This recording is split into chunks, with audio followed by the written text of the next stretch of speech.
अस्सलाम वालेकुम। मैं हूं हसन अली और न्यू वीडियो में मैं आपको खुशामदीद कहता हूं। अगर आप चैनल पर नए हैं तो चैनल को सब्सक्राइब और वीडियो को लाइक लाजमी करें। आज हम डिस्कस करेंगे यूके पार्लियामेंट के अंदर लॉ मेकिंग प्रोसीजर को। लॉ मेकिंग प्रोसीजर जो है ये यूके पार्लियामेंट का सबसे इम्पॉर्टेंट और हम सबसे इसे कह सकते हैं कि एक बड़ा यूनिक उसका एक फंक्शन है। तो इसको स्टार्ट करते हैं। जैसा कि हमने पहले डिस्कस किया है कि यूके पार्लियामेंट का सबसे जो अहम जो फंक्शन है, जो उसका कोर उसका जो बेसिक फीचर है वो है लॉ मेकिंग। लॉ मेकिंग जो होती है ये बेसिकली इस तरह होती है कि इसमें जो पार्लियामेंट के जो हाउसेज होते हैं वो किसी भी सबसे पहले लॉ बनाने से पहले उसके अंदर हाउसेज के अंदर जो बिल्स होते हैं उनको इंट्रोड्यूस किया जाता है या अपनी जो प्रपोजल्स होती हैं उनको प्रेजेंट किया जाता है।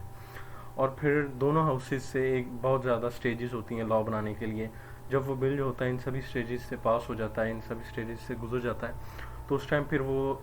बिल उसे हम एक्ट ऑफ पार्लियामेंट वो जो है वो बन जाता है दोनों हाउसेज से पास होने के बाद।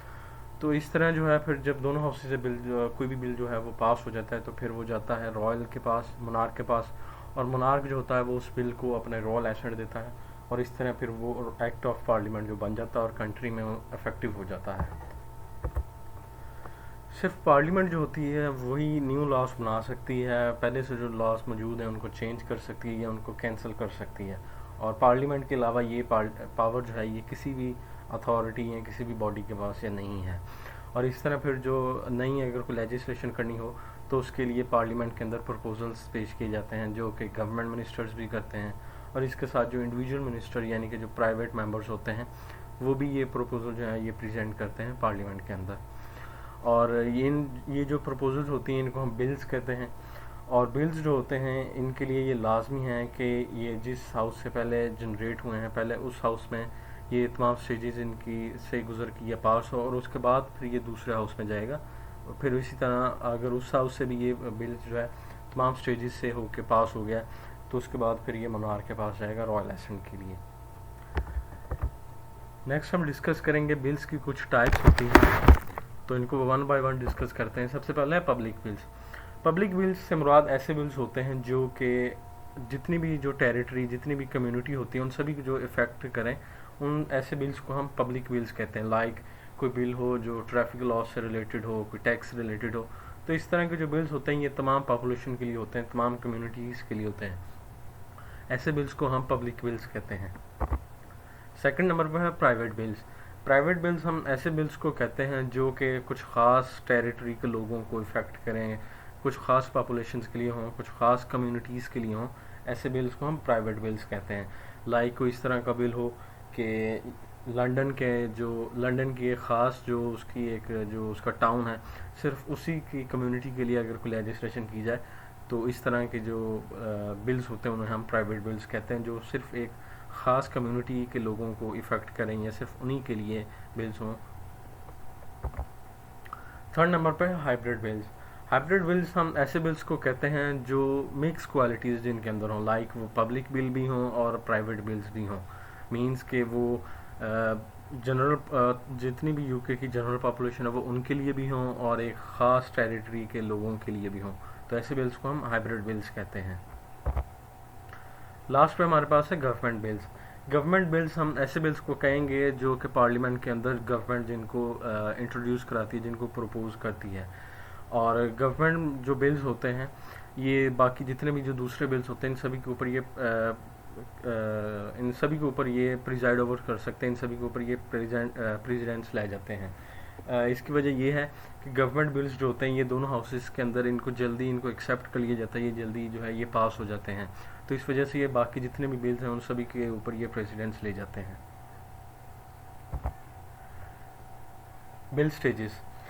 जैसा कि हमने पहले जिक्र किया है कि कोई भी जो बिल जो पार्लियामेंट के अंदर जो प्रेजेंट किया जाता है उसके लिए बहुत ज़्यादा स्टेजेस हैं जिनके लिए, और हर बिल के लिए ये लाजमी है कि वो उन तमाम स्टेजेस से गुजर कर वो पास हो। और जब उन स्टेजेस से गुजर कर वो दोनों हाउसेस से पास हो जाता है तो फिर वो जाता है मोनार्क के पास, रॉयल एसेंट के लिए। तो हम इन बिल स्टेजेस को डिस्कस करते हैं। सबसे पहले हमारे पास है फर्स्ट रीडिंग। फर्स्ट रीडिंग जो होती है किसी भी बिल के लिए इसके अंदर इस तरह किया जाता है कि बिल जो होता है वो किसी भी हाउस के अंदर जो है जिस हाउस से उसे जनरेट करना होता है उस हाउस के अंदर बिल को इंट्रोड्यूस किया जाता है। और ये एक फॉर्मेलिटी होती है किसी भी बिल को इंट्रोड्यूस करवाने की फर्स्ट रीडिंग के अंदर। और बिल जो होता है उसको एक शॉर्ट टाइटल भी ये दे दिया जाता है, और जो उस हाउस का जो उस चैम्बर का जो क्लर्क होता है वो उस बिल को उसको रीड करता है, तमाम मेंबर्स को रीड करके उसको सुनाता है। और फिर फर्स्ट रीडिंग के अंदर सेकंड रीडिंग के लिए टाइम दिया जाता है कि इस डेट को सेकंड रीडिंग जो है इस हाउस के अंदर होगी। और इस चीज़ को मेक श्योर किया जाता है कि जितने भी उस हाउस के मेंबर्स हैं उन सभी को उस बिल की जो डॉक्यूमेंटेड जो फॉर्म है या उसकी जो प्रिंटेड फॉर्म है वो उन सभी को प्रोवाइड की जाए। सेकंड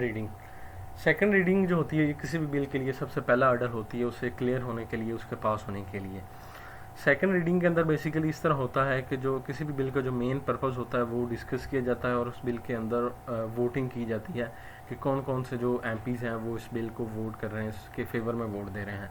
और इस तरह फिर सेकंड रीडिंग के अंदर ही अगर एमपीज़ या लॉर्ड्स को लगे उनके कुछ कंसर्न्स हों या उनको कुछ लगे कि इस एरिया के अंदर कुछ अमेंडमेंट होने वाली है, तो वो सेकंड रीडिंग के अंदर उस एरिया के अंदर उस बिल के उस एरिया के अंदर वो अमेंडमेंट भी कर सकते हैं जहाँ उन्हें ज़रूरत महसूस हो। और अगर सेकंड रीडिंग के बाद बिल जो है वो पास हो जाए सेकंड रीडिंग के अंदर उस हाउस से, तो फिर नेक्स्ट ईयर कमेटी स्टेज के अंदर चला जाता है। और किसी भी कोई भी जो बिल है वो सेकंड रीडिंग के अंदर उस पर ये भी पॉसिबल है कि उसके ऊपर कोई डिबेट ही ना हो, एज लॉन्ग जब तक जो एमपीज़ जो हैं वो उसके जो उसकी प्रोग्रेस है उसके ऊपर वो एग्री करते रहें। थर्ड पे हमारे पास है कमेटी स्टेज। कमेटी स्टेज एक ऐसी स्टेज है जिसके अंदर किसी भी बिल का एक बड़ी डिटेल के साथ उसको एग्जामिन किया जाता है। और कमेटी स्टेज जो है ये बेसिकली कमेटी स्टेज जो है ये बेसिकली सेकंड रीडिंग के कुछ वीक्स के बाद ये स्टार्ट हो जाती है। कॉमन्स के अंदर एक पब्लिक बिल कमेटी जो है उसको अपॉइंट किया जाता है जिसका जो मेन मकसद होता है वो होता है कि इस लेजिस्लेशन के ऊपर जो वो कर रहे हैं इसके ऊपर जो एक्सपर्ट्स या जो इंटरेस्ट ग्रुप्स हैं उनकी राय लेना, उनसे इस चीज़ के ऊपर डिस्कशन करना कि इस तरह की ये लेजिस्लेशन हम लोग करने लगे हैं। और अगर इस कमेटी स्टेज के अंदर जितने अगर एमपीज़ को यानी कि जो हाउस के मेंबर्स हैं उन्हें अगर लगे कि इस कमेटी स्टेज के अंदर हमने कोई अमेंडमेंट करनी है, तो वो अमेंडमेंट जो होगी वो सिर्फ चेयरमैन जो होगा कमेटी का सिर्फ वही उस चीज़ को अलाउ करेगा। और उस कमेटी के जितने भी जो मेंबर्स होंगे वो सभी उस अमेंडमेंट के ऊपर वोट देंगे और चेयरमैन जो होगा ये इस चीज़ को अलाउ करेगा, कमेटी का चेयरमैन। और हाउस ऑफ कॉमन के अंदर जिस तरह हमने डिस्कस कर लिया कि कमेटी स्टेज के अंदर क्या होता है, इसी तरह जो हाउस ऑफ लॉर्ड के अंदर कमेटी स्टेज होती है वो बेसिकली उसके लिए कोई टाइम लिमिट नहीं है कि वो सेकंड रीडिंग के कितने डेज़ बाद या कितने टाइम बाद वो स्टार्ट होगी। और ना ही इसके लिए ऊपर और ना ही हाउस ऑफ लॉर्ड की जो कमेटी स्टेज है इसके अंदर कोई अमेंडमेंट की कोई डिस्कशन या इस तरह इसके ऊपर भी कोई लिमिट नहीं है। और अगर सेकंड रीडिंग के बाद कमेटी स्टेज के अंदर अगर कोई लेस कोई कंट्रोवर्शियल कोई बिल हो तो वो एक ग्रैंड कमेटी को हाउस ऑफ लॉर्ड की जो ग्रैंड कमेटी होती है उसको वो सेंड किया जाता है या उसको वो भेज दिया जाता है और फिर उस ग्रैंड कमेटी के अंदर उस बिल के ऊपर कोई डिस्कशन वगैरह वो करते हैं। फोर्थ पे हमारे पास है रिपोर्ट स्टेज। रिपोर्ट स्टेज से मुराद ये है कि अगर कोई बिल कमेटी स्टेज से भी पास हो जाए तो फिर वो दोबारा अपने उस हाउस को वापस भेज दिया जाता है जिस हाउस से वो जनरेट हो। और रिपोर्ट स्टेज के अंदर जो उस हाउस के जो मेंबर्स होते हैं वो डिटेल से उस बिल को चेक करते हैं कि इसके ऊपर क्या क्या इसके ऊपर अमेंडमेंट की गई हैं, या इसको डिटेल से रिव्यू कर लेते हैं बिल जो है इसके अंदर अगर कोई चेंज हुई है या इसके अंदर कोई कैंसिलेशन वगैरह इस तरह की कोई चीज़ है तो उस चीज़ को वो देख लेते हैं। और रिपोर्ट स्टेज जो होती है ये भी हाउस के मेंबर्स के लिए एक उनके लिए अपॉर्चुनिटी होती है कि वो उस लेजिस्लेशन या उस बिल को रिकन्सिडर कर लें उसके डिसीजन के ऊपर, या उसके अंदर अगर उन्हें लगे कि इसके अंदर फर्दर अगर कोई अमेंडमेंट करने की ज़रूरत है तो वो भी वो प्रपोज कर सकते हैं।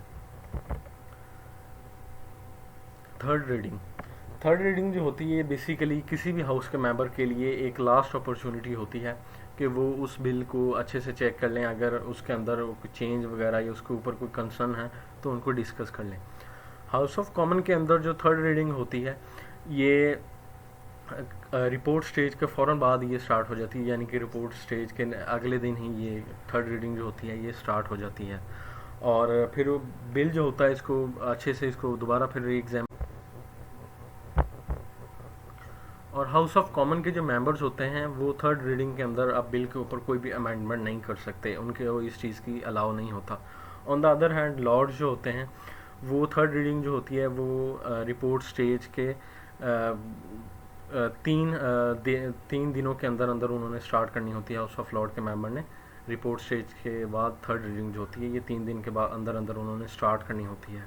और उनके ऊपर अमेंडमेंट करने की कोई भी इस तरह कोई बाइंडिंग कोई उनको लिमिट नहीं दी जाती। हाउस ऑफ लॉर्ड के जो मेंबर्स होते हैं वो थर्ड रीडिंग के अंदर भी अमेंडमेंट कर सकते हैं, सिर्फ उसी सूरत में अगर उन्होंने पहले स्टेजेस के अंदर अमेंडमेंट ना की हो उस बिल के अंदर। और अगर कोई बिल जो है ये एक बिल जो होता है जिस हाउस से बिल जनरेट हो जाए उस हाउस से वो जब फर्स्ट रीडिंग से लेकर थर्ड रीडिंग तक तमाम स्टेजेस में वो पास हो जाता है, इससे यानी कि वो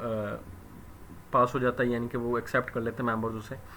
तो फिर ये तमाम स्टेजेस एक हाउस से पास करने के बाद ही बिल जो होगा वो नेक्स्ट हाउस में जाएगा, और नेक्स्ट हाउस में तो वो दोबारा फिर फर्स्ट रीडिंग से लेकर थर्ड रीडिंग तक तमाम स्टेजेस जो है इन सभी से वो पास होगा, इन सभी से वो अलाउ किया जाएगा। फॉर एग्जांपल एक बिल जो है वो हाउस ऑफ कॉमन से जनरेट किया गया है, तो सबसे पहले हाउस ऑफ कॉमन के अंदर वो बिल जो होगा वो फर्स्ट रीडिंग से लेकर थर्ड रीडिंग तक तमाम स्टेजेस से वो पास किया जाएगा। इसके बाद फिर वो हाउस ऑफ लॉर्ड के अंदर जाएगा, और हाउस ऑफ लॉर्ड के अंदर भी सेम उसका प्रोसीजर है कि वो फर्स्ट रीडिंग से लेकर थर्ड रीडिंग तक अपनी तमाम जितनी भी उसकी स्टेजेस हैं इनसे वो लाजमी पास होना उसके लिए ज़रूरी है। और अगर इस तरह की कोई सिचुएशन आ जाए कि एक हाउस ने लाइक फॉर एग्जांपल कि हाउस ऑफ कॉमन से कोई बिल जनरेट हुआ है और वो फर्स्ट रीडिंग से लेकर थर्ड रीडिंग तक तमाम स्टेजेस से पास हो गया है, फिर वो जाता है हाउस ऑफ लॉर्ड के पास, और हाउस ऑफ लॉर्ड्स के पास भी उसका सेम प्रोसीजर है। लेकिन हाउस ऑफ लॉर्ड में किसी भी वजह से अगर हाउस ऑफ लॉर्ड ने उस बिल को रिजेक्ट कर दिया है तो वो दोबारा फिर बिल जो होता है वो दोबारा फिर वापस उसी हाउस में चला जाता है जिससे वो जनरेट हुआ होता है, और उसमें से फिर दोबारा वो फर्स्ट रीडिंग से लेकर थर्ड रीडिंग तक तमाम स्टेजेस से पास होता है, और फिर दोबारा वो वापस चला जाएगा हाउस ऑफ लॉर्ड के पास। जो चीज़ें उन्होंने हाउस ऑफ लॉर्ड ने उसमें मेंशन की होंगी हाउस ऑफ कॉमन उसको सारा डिस्कस करेगी, उनको डील करेगी। उसके बाद फिर वो फर्स्ट रीडिंग से थर्ड रीडिंग तक तमाम स्टेजेस से पास करके उसे दोबारा फिर हाउस ऑफ लॉर्ड में भेज देंगी, और हाउस ऑफ लॉर्ड के अंदर वो बिल जो होगा वो दोबारा फिर फर्स्ट रीडिंग से लेकर थर्ड रीडिंग तक तमाम स्टेजेस से पास होगा, और उसके बाद वो रॉयल एसेंट के लिए मोनार्क के पास चला जाएगा। लास्ट पे हमारे पास है रॉयल एसेंट। रॉयल एसेंट जो होता है ये भी किसी भी बिल के लिए एक फॉर्मेलिटी होती है कि जब कोई बिल जो है वो फर्स्ट रीडिंग से लेकर थर्ड रीडिंग तक तमाम स्टेजेस से वो पास हो जाता है दोनों हाउसेस के अंदर, तो उसके बाद फिर वो मोनार्क के पास जाता है रॉयल एसेंट के लिए। मोनार्क जो होता है वो उस बिल को अपनी एसेंट रॉयल एसेंट देता है किसी, और इस तरह जो कोई भी बिल होगा उसके लिए ये लाजमी होता है कि उसको रॉयल एसेंट लाजमी मिले, और इस तरह फिर वो एक्ट ऑफ पार्लियामेंट बन जाता है यूके के अंदर। ऑन द अदर हैंड अगर हम इस चीज़ को एक और भी चीज़ इसके अंदर है कि अगर इसके अंदर एक कुछ टाइम लिमिट है कि अगर मोनार्क जो होगा वो इस टाइम लिमिट के अंदर अंदर किसी भी बिल को अपनी रॉयल एसेंट नहीं देता तो वो बिल जो होगा वो ऑटोमेटिकली उसे एक्ट ऑफ पार्लियामेंट कंसीडर किया जाएगा। तो यूके के अंदर एक ये भी कंसेप्ट है, और जब कोई बिल जो होगा उसे रॉयल एसेंट मिल जाती है तो फिर दोनों हाउसेस को ये इन्फॉर्म कर दिया जाता है कि इस तरह ये जो बिल है इसे रॉयल एसेंट मिल गई है और अब ये एक्ट ऑफ पार्लियामेंट जो है ये बन गया है। और फिर जो गवर्नमेंट का कोई मिनिस्टर होता है वो फिर ये इस चीज़ को अनाउंस कर देता है, ये इस चीज़ को वो अवेयरनेस लोगों को दे देता है, इस न्यूज़ को स्प्रेड कर देता है कि